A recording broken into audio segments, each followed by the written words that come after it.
প্রতি বছরই মাননীয় অর্থমন্ত্রী সংসদে বাজেট উপস্থাপন করেন। প্রায় 1 মাস ব্যাপী আলোচনা হয় এবং সামান্য কিছু রদবদলের পরে বাজেট গৃহীত হয়। ঠিক একই ধারায় এবারও আমরা চলছি। গত বছরের বাজেট ছিল আমাদের প্রায় 7,14,418 কোটি টাকার, আর এই বছরে 7,97,000 কোটি টাকা। বেসিক্যালি ধরনটা কিন্তু একই রকম, আর টাকার অঙ্কে যদিও একটু বেশি, কিন্তু টাকার অবমূল্যায়ন ধরলে এই বাজেট গতবারের চাইতে একটু কম। তবে ইম্পর্টেন্ট কথা হচ্ছে এই বাজেটে নতুন কোনো আশার বাণী কিন্তু জনগণ শোনেনি।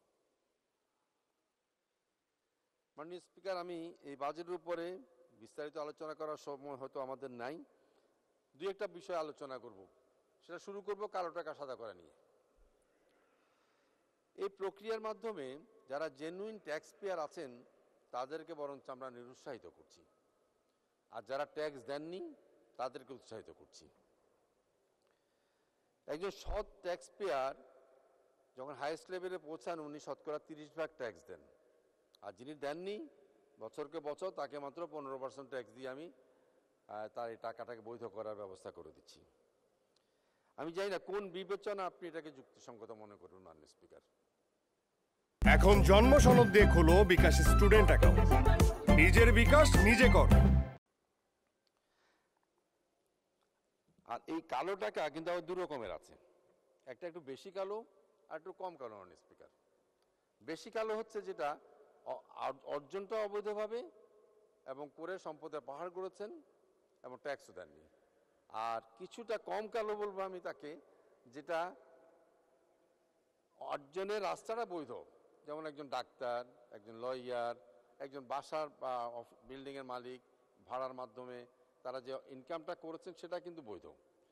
তাদের মধ্যে যে কাজটা যারা করেননি সেটা হচ্ছে তারা ট্যাক্সটা দেননি। এখন আমাদের বিবেচনায় এই দুটোকে যদি আনা হয়, প্রথমটাকে কোনোভাবে বৈধতা দেওয়া আমি যুক্তিসঙ্গত মনে করি না।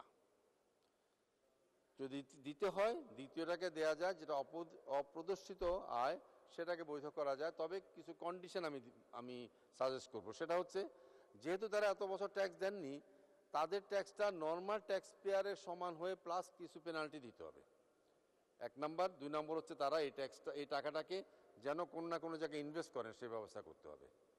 যদি আমি অপরাধী করলাম, সেটা কোনো সাজাই পেলাম না, আরও কম ট্যাক্স দিয়ে আমি হোয়াইট হয়ে গেলাম, তাহলে কিন্তু আমরা সবসময় ট্যাক্স যারা দিচ্ছে না তাদেরকে উৎসাহিত করতে থাকবো।